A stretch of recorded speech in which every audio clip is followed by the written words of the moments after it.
I've not seen this, so we're watching this together as friends on the internet. We got the Ralph Emil segment, and I feel like, we're almost going into 4 hours here. We're really going. So I need some energy, chat. I need some pumped up energy. Let's get some energy, chat. Let's get some energy. No. Please, God, no. Please, God, no. No.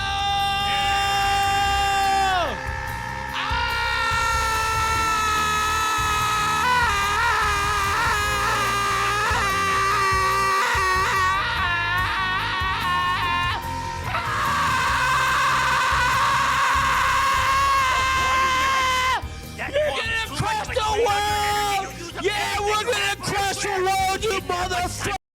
Now you're gonna burn it all! Yeah, we're gonna burn it all!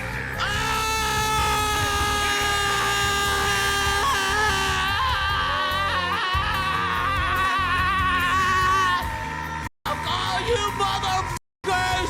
We're gonna destroy this whole fucking planet cause it's fucking worthless! That's why! Look at how hunched his back is, Jesus. You die in hell, burn in hell. Wait, that's crazy. Every one of you motherfuckers. Stronger than it was before. He's like completely winded from this. I was gonna do some more. Let's see it. I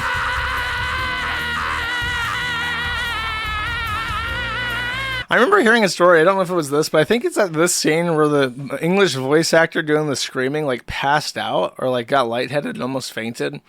Ralph is not in the physical condition that guy was in. I think it was Vic Mignogna even. Could be somebody else. I don't know. I don't remember. But that guy, Ralph is not in that physical condition.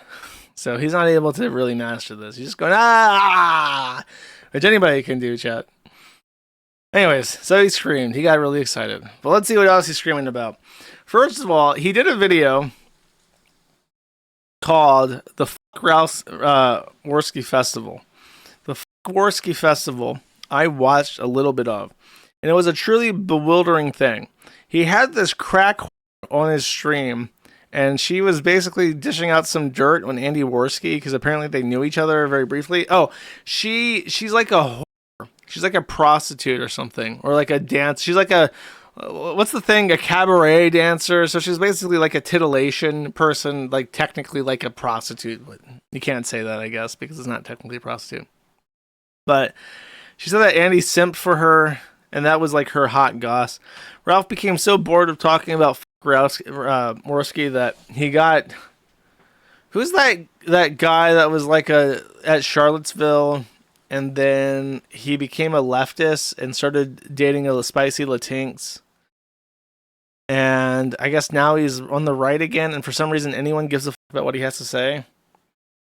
Richard Spencer, that's it. Richard Spencer. He had Richard Spencer on for no reason. Richard Spencer had nothing to say, and he interrupted this prostitute trying to give her truth for like 30 minutes to let Richard Spencer talk about politics. And I tuned the fuck out because I could not possibly care less. And then Ralph screamed at me that I can't pull guests like Richard Spencer. Which almost tempts me to try and talk to Richard Spencer just to epically own the fat retard. I'm not actually tempted enough to do that because who gives a fuck? The end result of this was that, okay, actually, I remember why I brought up Richard Spencer, because one of the things that I remember being very awkward was that Ralph was literally doing a Warski festival, and he had brought on like this trashy hoe onto his stream to diss out the goss on Andy Warski. Richard Spencer joins, and then he immediately says, well, I think gossips are lowlifes, you know? I mean, I guess we all engage in a little bit of gossip, but I really think that Kino Casino, because he was insulting the Kino Casino, he's like, I think gossips like that are so trashy and below notice. And I'm like, does he know what fucking show he's on? He's on the fucking trashiest white trash reject the world has ever seen, on a show that's specifically about gossip. It was a whole festival to gossip with a gossiping prostitute on the same fucking call as Richard Spencer. And Ralph just sat there and took this shit of Richard Spencer calling him white trash to his fucking face roundabout. And then afterwards, he publishes this. And I guarantee you that this message is 100% the consequence of Richard Spencer saying that gossip was trash. You ready? He says, I'm declaring a unilateral peace with the Kano Casino. I'm sure they will still trash me, and I'll laugh at them here and there, but I don't want to be associated with the low-class obsessive Spurgs who stalk them daily. I know the feeling. Perspec is a bum. Mr. K is even lower. These people couldn't sell ice water in hell, much less put out decent shows on their own. Still looking forward to the DSP crossover. This has nothing to do with that. So the outcome, the war being waged, the Warski festival ended in a unilateral surrender with no retaliation from Andy Warski, where Ralph randomly decided that he was just going to completely ignore them moving forward, all because his new E-Daddy, Richard Spencer, said that gossip was low-tier fucking garbage. That's how easily manipulated and coerced into doing things Ethan Ralph is. It's truly a remarkable psychological outcome, chat. During the stream, by the way, I think, or even before it, Ralph accidentally showed his internet history, and in that internet history, he showed that he has been searching things related to STDs and gonorrhea. Dr. Alia, find a specialist. Sexual Health Clinic Merida. STI Dr. Merida, who speaks English. Ways to handle chlamydia in Merida. And then down here, gonorrhea medicine. Amazon.com, my orders. And Dr. Alonzo, gynecologist. The clap. Andy Warski in a dress. STI doctor. STI HIV test. Gonorrhea medicine. So this guy has a leaky gangrenous venus. The only other person I knew who had gonorrhea was Chantal's Arab boyfriend. And she said it was swole up like a golf ball and it leaked green pus. So that's what's going on with the little hoglet right now. And he's trying to get this fixed. And what's really weird about this is the timing of the information about how Ariana Vickers, Mr. Vickers' wife or ex-wife, had an STI. And it was in one of the lawsuits or something. Or no, it was in a restraining order complaint that I read, where someone was complaining that in their polycule, Ariana said that she was testing all her male friends that were fucking her for STDs, but then I guess they caught an STD. So it's like, did Ralph get chlamydia or give chlamydia to Ariana Vickers, and now there's like a Ralph male gene line lineage of gonorrhea in California right now because Ralph fucked Mr. Vickers' wife? Like that, there is a non-zero chance that that's happening. In part because, by the way, Ralph had this 3-hour-long conversation with Jesse, who does the Pod Awful podcast, which, if you don't know, is a podcast that was originally dedicated to A-logging Dick Masterson. I listened to this entire fucking video, and I came away with these notes, which I will simply read you. I broke them down into who they're talking about.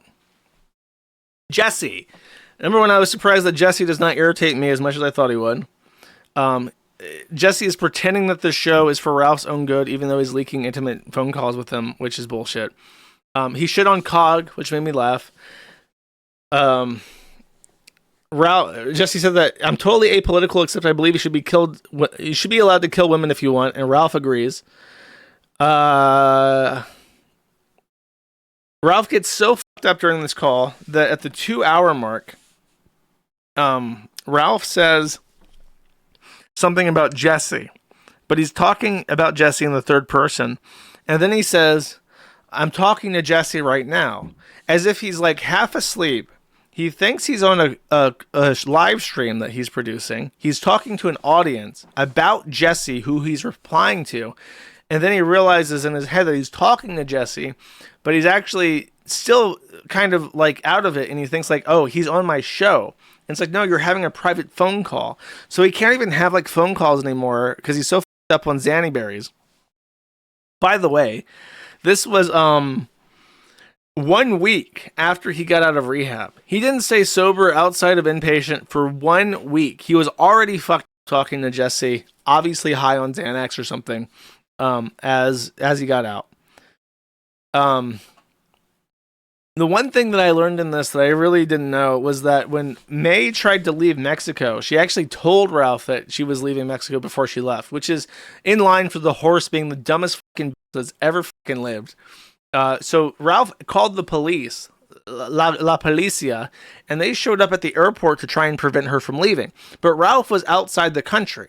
So from the Mexican perspective, you have a woman who's leaving the country to the country that they're both citizens of, and the parent protesting this, who is a resident of Mexico, I guess they have laws preventing this, is outside the U.S. himself. So only because she waited to stick the knife in him. If she had tried to leave at any other time, I guess he could have just had her legally detained at the airport by the police.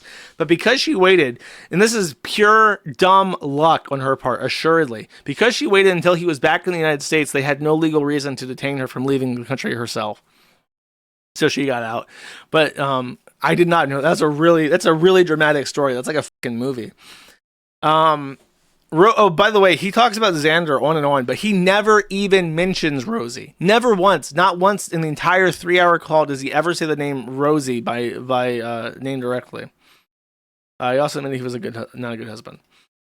He complained about Dick Masterson phoning in all of his appearances. He called Vito a pedophile repeatedly, and then also had repeatedly said that Vito was not a pedophile. So as he got more intoxicated, Vito became more of a pedophile. He says that he's done cocaine with Marie, who is Dick's long-term girlfriend, never wife. He says that when they did a event together, Mersch got paid $1,000 and Ralph got paid nothing, which made him very jealous and very angry to this day. He says that Dick always keeps them at arm's length and they never have real conversations. He never lets his guard down. Dick struck down a bunch of videos that made him look like a pedophile. I don't actually know what that's about, but apparently he did. Jesse basically called Ralph a fat and said that Vito was Ralph's fat replacement once Ralph lost weight, which is a dumb theory, to be quite honest, but it was kind of funny that he said that to his face. Ralph brought up a theory that Vito is Marie's child's real father, which I had never heard before, and he brought it up, and he seems to know them, so who knows at this point. Maybe he really is fucking Ariana, and also Vito is the father. Can't wait for that kid to be born. Ralph says that he's more entertaining than Dick and says that he's better than those people, and I kind of agree that he's more entertaining, though better is very subjective. Ralph says that he's seen Marie's, and I think that's because she used to be a cam girl, but those videos were scrubbed. I've never seen any nudes of her. So Jesse, this was a very interesting part. Jesse compared Dick to iDubbbz and said that Dick is with a cam girl, so therefore he's a cuckold in the same way that iDubbbz being married to an OnlyFans prostitute like Aniza is a cuckold. Ralph agrees with him, but then very interestingly, he disagrees that this is a bad thing.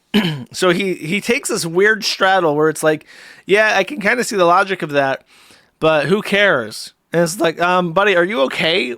Honestly, I think that if we ever really know the degeneracy that Ralph gets up to when the stream is off, like, we only see what we see. But I bet you he keeps a lot of shit under wraps. Oh, and then the real, like, meat of it, I guess, was that the reason why Dick and Ralph kind of split is that when Ralph was up there and the horse absconded and he was going to see Xander, he wanted to die. He was thinking of killing himself. And he told Dick Masterson this. So imagine how awkward this is for Dick. You have this fat sleeping on your couch. And Ralph was said that Marie and Dick were even arguing about him being there, apparently. Well, in earshot of him. You have this fat up on pills and alcohol at your house, lounging there. And he's telling you that he wants to die. He wants to kill himself. And he had like this pity where it's like, if I kick him out, he might just kill himself. That would be a bad look. So put him in this really awkward position. And then he says, the only reason why I didn't kill myself is that I saw my son, Xander. Not Rosie, of course. Nobody cares about Rosie. Xander, my handsome boy. And what really hurt him was that the day after, when Dick did his usual stream with Vito, he talked about how fucked up Ralph was, and he said that really hurt my feelings. That my friends would go out there and say what a drunk piece of shit I am after I just told him I wanted to kill myself, and that was the straw that broke the pig's back, so to speak. And then that was that. That was the end of it. God, there's so much more. I will sum this up in a sentence to get over this. He says that he doesn't believe in spousal. Says that Mr. Vickers, he has information on Mr. Vickers that can destroy him and his emissaries, which is a weird word to use to describe that suck up to Mr. Vickers. He brought me up out of propos of nothing twice, actually, and Jesse never acknowledged this, so I guess I'm a forbidden word for Jesse to speak. He says he hates me, I hate that fucker, but he still respects me for keeping the site up. And I said that Alice did suck his dick, said that was a really great blowjob, and then he says that is disgusting, it wasn't rape, and a girl has to really want it. A girl wanting the pig dick is what actually turns him on, so he doesn't like Jesse and Ralph both agreed out of nowhere that Alex Stein should be killed. For whatever reason, I think that I think Alex Stein got brought up. Jesse said that he should be fucking killed, and then Ralph was like, yeah, I don't know if I can co-sign that. Then he gets brought up again. Jesse reiterates that Alex Stein should die, and then Ralph was like, yeah, probably. Like something like that. So the Alex Stein question, there's no dispute. He's got to die, according to them. And then the big section that I skipped over, anal. In this 3-hour-long call, at least 45 minutes of it is detailed to the absolute love that Ethan Ralph has for all things related to the asshole. He says that he loves to stick his thread, or his finger, in the asshole of women that he's because apparently, according to him, the butthole spasms of a female orgasm are undeniable. He knows for sure they're not faking it if the butthole starts spasming. So he likes to feel that directly. He also said he loves eating ass. And more importantly, he loves having his ass eaten. And he said that May, the horse, has sucked his ass, and that gave him the most mind-blowing orgasm he's ever had in his entire life. And then, at some point, Jesse says a trigger word, and everything I just mentioned and more is repeated in full a second time, as if he completely forgot that he just went over all of this. And by the end of this, what actually ends the conversation is that Ralph is off the topic of ass for once. Jesse says something, and then he starts talking about ass again, and Jesse's just like, bro, I gotta go. And then he hangs up the call. But Ralph was about getting ready for round 3, where he was about to gush over how much he loved. So that's the situation. That was the Ralph call. And then finally, one really bizarre update. So, speaking of thumbs up, when Ethan Ralph was thumbing the ass of his of the girl that he helped pick out a prom dress for, Faith Vickers, the mother of Xand, his only child that he really cares about. When the gun tape was released, it was not just published to the internet. It was not just posted on some website. It was sent to somebody. It was sent to somebody called a halfway crook. A halfway crook. Too many crooks. Too many crooks. A halfway crook was the Mexican boyfriend and lover of Faith. And he hated Ethan Ralph. And a halfway crook, he was like a leftist anti-fan of the Ralph retort. And because Ethan Ralph reminded Faith of her deadbeat loser father, fat rich father, and because her boyfriend she was trying to spite hated Ethan Ralph, that was literally the entire MO, the entire reason why she started flirting with Ethan Ralph and flew all the way across the country to get impregnated and put into a psych ward by him, was because of these two forces, spiting these two people. And when Ralph had this tape and Faith was gone, he sent a halfway crook the footage of him fucking his girlfriend. That was why it was revenge pornography. He was trying to cause emotional distress to this person that he had cucked. And now, many years later, a halfway crook, and the only update I've ever had for him, has announced to the public that he is pruning out. Faith's ex-boyfriend, who took her to Disneyland and fingered her at Disneyland, is now identifying as a woman. So this is the consequence of being cucked by the Ralph male. Your entire life is fucking over. So I've wanted to do a thing, and every time I talk about it with somebody, they always say that it's a bad idea. So what I want to do is I want to take the movie franchise Saw, and if you don't know, it's really convoluted, and There is he replies to this. It's down here. There it is. That's him. Faith's ex-boyfriend. And this is him now. Showing off the world. He's got a dildo strapped to his head and he's smoking weed and he's a kawaii whittle small bean. Ooh. That is the danger of getting Oh yeah, I've been corrected by the chat. The Disneyland finger banger is not a halfway crook. I apologize. I did not mean to get this wrong. Oh, the Disneyland diddler is the current boyfriend and stepfather to Xanda. A halfway crook was just the simp beta orbiter that got super mega cooked. Okay. He was like an online boyfriend that got big. Okay, I got you. Sorry, I did not mean to imply that. This is why he was so down bad. He simped for this lady. He simped for her and he was like, please let me drive up and get just a crumb. Just a crumb. And she said, okay, I'll fly out. But then she flew out to the Gunts and she got gunted and impregnated and put into a psych ward. That is the kind of emotional trauma that no one can stand, chat. That's what breaks you. And my voice is cracking because I've been talking for 4 hours straight. I don't know what you want from me. I'm done. That's stupid.